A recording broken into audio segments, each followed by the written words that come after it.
There was this feeling rising up from my belly to my head. It was moving at the same speed of the elevator in which I was in. As we ascended, the feeling moved higher and higher. This was a feeling of being scared. I could recognize it. It wasn't a feeling of fear that would paralyze me. It was a feeling of being scared. And as it moved from my body to my head and encompassed more of me, I had an intentional choice. Do I run away from this or do I step into this? At that same time, the elevator doors opened. What lied before me was a furnished apartment. It wasn't super dark, it wasn't super light. I had the choice to step into this apartment even though there was this feeling of scared. I looked before me and the windows of the apartment were full top to bottom, ceiling to floor.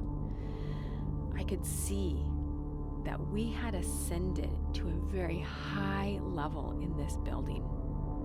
And usually I'm not afraid of heights, but in this moment, there was definitely that feeling of being scared that engulfed me. And then just like that, I woke up from my dream.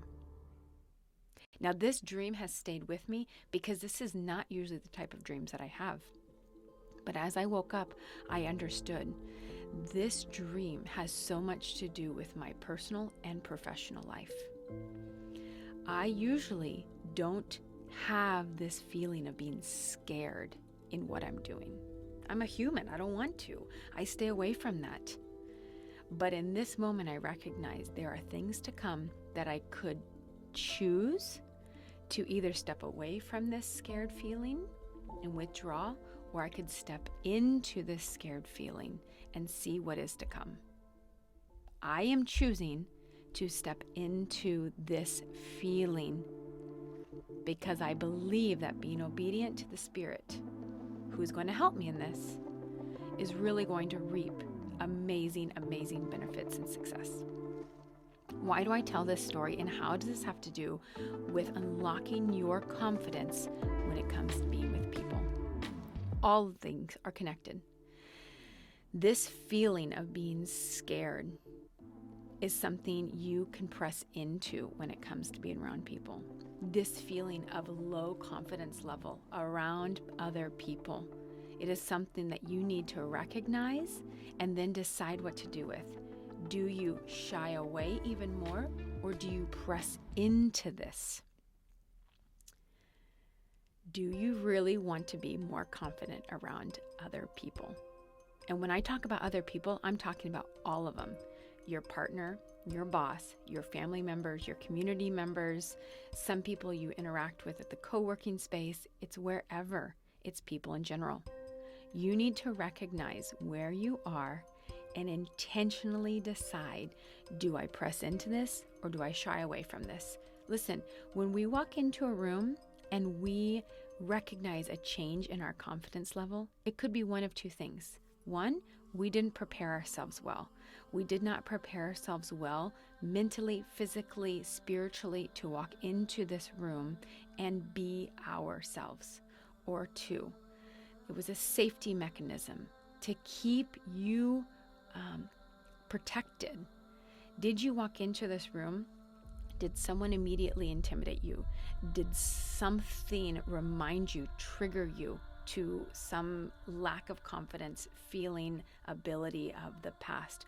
Or did you walk into a room and there really is someone or something that was more confident than you, and you then in turn kind of shied away from the confidence that you had in your own self? It happens like that.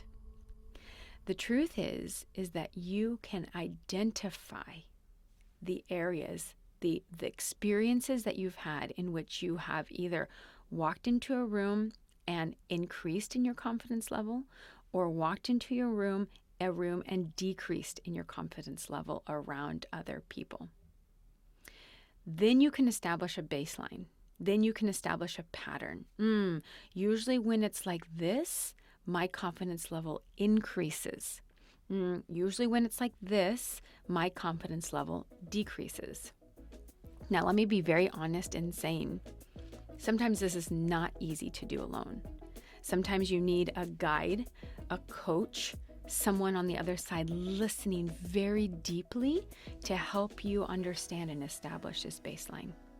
But what I'm saying is, if you walk into rooms frequently and your confidence level drops, there's hope for you. You can intentionally change and develop your confidence level in yourself so you can walk into a room and your confidence increases rather than decreases.